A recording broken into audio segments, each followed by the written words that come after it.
क्योंकि मैं यहाँ लोकल हूँ, एमएलए भी हूँ। तो अब वो मीटिंग अभी चल रही है, ऑनरेबल एमएलए बोल रहे हैं इश्यूज पे।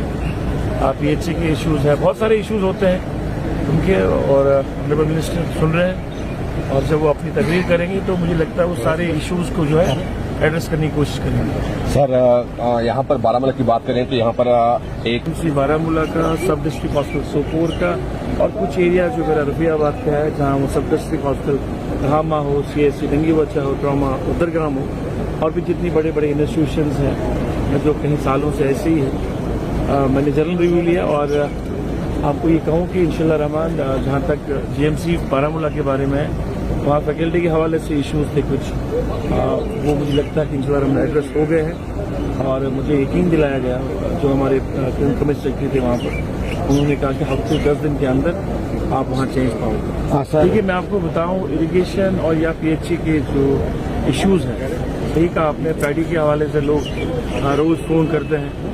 जो हमारी पंप स्टेशन हैं, मुझे लगता है 20, 25, 30 साल पहले वो बने हुए हैं, और जो मशीनरी वहाँ पर है उनकी एफिशिएंसी कम हुई है, उतना पानी सक नहीं कर सकते। दूसरा, बहुत सारी हमारी स्कीम्स जो है पूरू नाला पे बनी है, और वो सोर्स जो होता है रिलायबल उतना नहीं होता है, क्योंकि जितनी गर्मी बढ़ जाती है तो वो डिप्लीट हो जाता है। इसी तरह बहुत सारी चीज़ें जहाँ स्कीमें हमारी हैं जो ग्रेविटी पर है, वहाँ पर भी पानी की कमी होगी। पर कोशिश हमारी है, जहाँ पर लिफ्ट स्कीम्स हैं वहाँ पर मैन एंड मशीनरी को हम भेजते हैं, वो क्लीन करने के लिए, डिसल्टिंग क्लीन करने की कोशिश कर रहे हैं, और जितना हो सकता है हम उस पर लगे हैं, डिपार्टमेंट लगे हैं, ऑफिसर्स ऑन स्पॉट हैं। कोशिश हमारी है कि सीजन ठीक तरह से चले। आपको बताऊँ, जहाँ पर भी नेचुरल क्लाइमेटी होती है वो SDRF में हो जाता है, कंपनसेट होता है, कंपनसेट का रिलीफ उनको दिया जाए।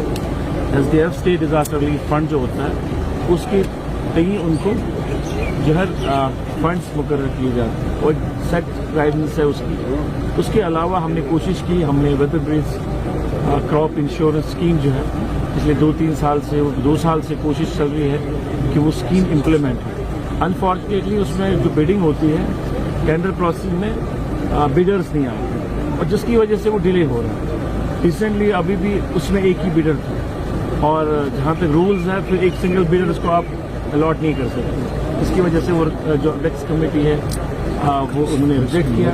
अब मुझे यकीन है कि अब हमने प्रोसेस को थोड़ा तेज़ी की है। मुझे लगता है कि आने वाले वक्त में कुछ महीने के बाद जो मुझे कहा गया है, जो मैं खुद भी मॉनिटर करता रहता हूँ, सितंबर अक्टूबर तक जो है वो वेदर बेस्ड क्रॉप इंश्योरेंस जो हॉर्टिकल्चर के हवाले से वो हो जाएगा, जिससे जो हमारा प्रीमियम होता है सरकार की तरफ से भरा जाएगा, और कुछ % जो होता है वो